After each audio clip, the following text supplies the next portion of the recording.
Security forces ने शुमाली वज़ीरिस्तान में intelligence की बुनियाद पर ऑपरेशन के दौरान 8 दहशतगर्दों को जहन्नुम वासिल कर दिया। ISPR के मुताबिक सिक्योरिटी फोर्सेस ने शुमाली वज़ीरिस्तान में दहशतगर्दों की मौजूदगी की इतला पर ऑपरेशन किया। शदीद फायरिंग के तबादले के बाद हाई वैल्यू दहशतगर्द कमांडर सहर जानान समेत 8 दहशतगर्द हलाक हो गए। हलाक दहशतगर्द 16 मार्च को मीर अली में सिक्योरिटी फोर्सेस की चौकी पर दहशतगर्दाना हमले की मंसूबाबंदी में मुलव्वस थे। हलाक दहशतगर्द सहर जानान कानून नाफिज करने वाले इदारों को इंतहाई मतलूब था। इलाके में पाए जाने वाले दीगर दहशतगर्दों के खात्मे के लिए क्लियरेंस ऑपरेशन जारी। ISPR का कहना है कि पाकिस्तान की सिक्योरिटी फोर्सेस मुल्क से दहशतगर्दी की लानत के खात्मे के लिए पुरअज़्म हैं।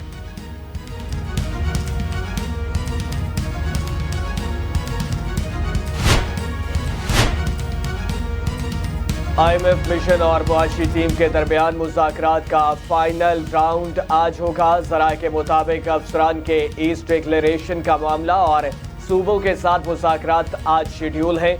वक्त के साथ पेंशन और wages, climate financing, monitoring policy, आइंदा बजट पर मुज़ाकरात होंगे। IMF वक्त सूबों के साथ फिस्कल ऑपरेशन और डेटा कम्युनिटी और स्कीम पर मुज़ाकरात करेगा। वक्त मुआशी टीम से सेहत और तालीम पर अखराजात, रेवेन्यू इक़दामात पर मुज़ाकरात करेगा। IMF के साथ मुज़ाकरात आज मुकम्मल ना हुए तो मंगल को मुख्तसर मुज़ाकरात होंगे। वक्त ने अभी तक एक्सटर्नल फाइनेंसिंग के रोड मैप पर अदम एतमानान जाहिर किया है। मुल्क भर में बिजली के बाद गैस मजीद महंगी करने की तैयारियां। सिंध और बलूचिस्तान के बाद पंजाब और खैबर पख्तूनख्वा के लिए भी गैस महंगी करने की तैयारी कर ली गई। सुई नॉर्दर्न ने ओगरा को गैस की कीमत में 147% तक मजीद इजाफे की दरख्वास्त दे दी। कंपनी ने कीमत में 2646 रुपये 68 पैसे MMBTU इजाफे की दरख्वास्त करते हुए नई औसतन कीमत 4446.89 रुपये मुकर्रर करने की इस्तदा की है। सुई नॉर्दर्न ने 189 अरब 18 करोड़ रुपए रेवेन्यू शॉर्टफॉल का तखमीना लगाया है। ओगरा सुई नॉर्दर्न की दरख्वास्त पर 25 मार्च को लाहौर में समाअत करेगी। दरख्वास्त मंजूर होने की सूरत में गैस की कीमत में इजाफे का इतलाक 1 जुलाई से होगा।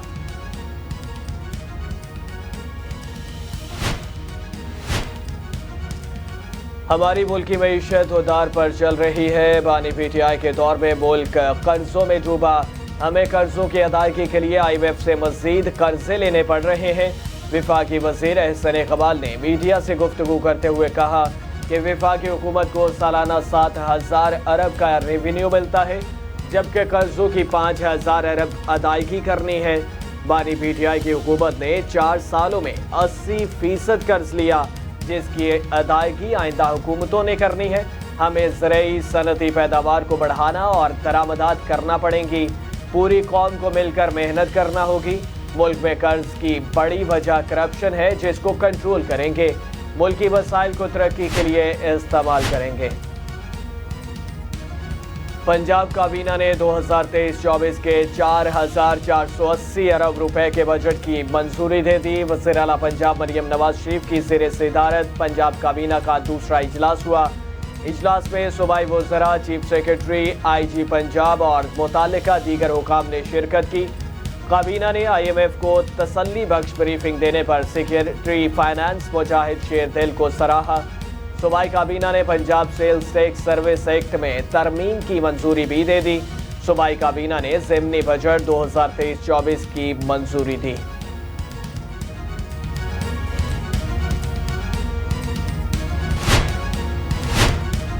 स्पीकर कौमी असम्बली अयाज सादिक ने किफ़ायत शायरी अपनाने का फैसला कर लिया। ज़राए के मुताबिक स्पीकर अयाज सादिक ने स्पीकर हाउस से 40 से ज़ायद मुलाजमीन कौमी असम्बली को वापस कर दिए।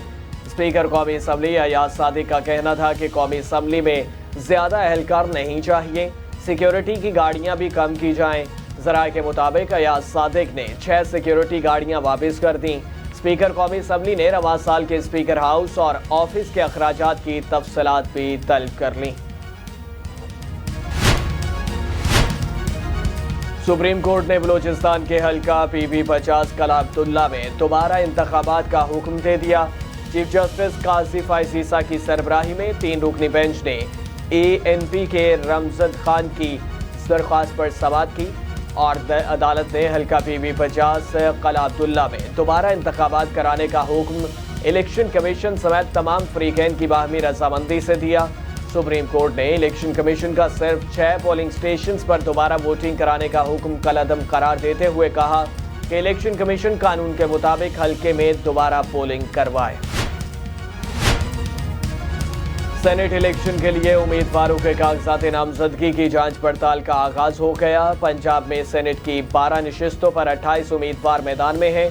7 जनरल नशिस्तों पर 16 उम्मीदवारों के कागजात नामजदगी जमा कराए गए। खातीन की 2 नशिस्तों पर 5, टेक्नोक्रेट की 2 नशिस्तों पर 4, अक़लियती नशिस्त पर 3 उम्मीदवारों के कागजात जमा कराए गए। खैबर पख्तूनख्वा में सेनेट की 11 नशिस्तों पर 42 उम्मीदवारों ने कागजात जमा कराए।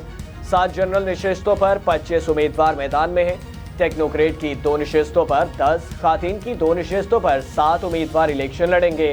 बलूचिस्तान में सेनेट की 11 नशिस्तों के लिए 38 उम्मीदवारों के कागजात नामजदगी मंजूर हो गए। 21 मार्च को कागजात नामजदगी मंजूर या मुस्तरद होने के खिलाफ अपीलें दायर हो सकेंगी।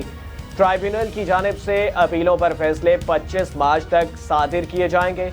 सेनेट इलेक्शन के लिए 2 अप्रैल को पोलिंग होगी।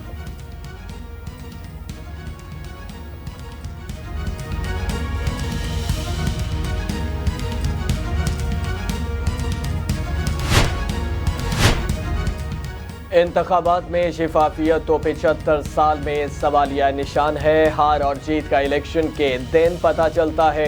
हार और जीत इज्जत के साथ कबूल करनी चाहिए। मीडिया से गुफ्तगू करते हुए फैसल वागजा ने कहा कि अभी तक किसी को ज्वाइन नहीं कर रहा। आज़ाद सीज़न चल रहा है, आज़ाद हूँ और आज़ाद ही आऊँगा। मैं एक ही पार्टी में आया था जिस पे 15 साल काम किया। पार्टी की कुछ गलतियां थीं। जब पार्टी और बानी PTI आसमान से बातें कर रहे थे तो मुझे निकाल दिया गया। अब तो मैं इनके बारे में हंसकर ही बात कर सकता हूं। फैसल वागजा ने कहा कि मैंने ज़रूर कहा आसिफ जरदारी के बेटे जैसा हूं। आसिफ जरदारी ने मुझे बेटे की तरह मुखातिब किया। इस्लामाबाद हाई कोर्ट ने वज़ीर आला खैबर पख्तूनख्वा अली अमीन गंडापुर की बानी PTI से मुलाकात के लिए दायर दरख्वास्त वापस लेने पर निपटा थी। इस्लामाबाद हाई कोर्ट के चीफ जस्टिस आमिर फारूक ने वज़ीर आला खैबर पख्तूनख्वा की दरख्वास्त पर समाअत की।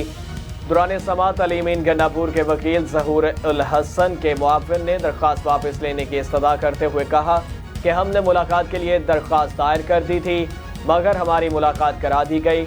मुआविन वकील का कहना था कि मुलाकात हो जाने पर अब दरख्वास्त वापस लेते हैं।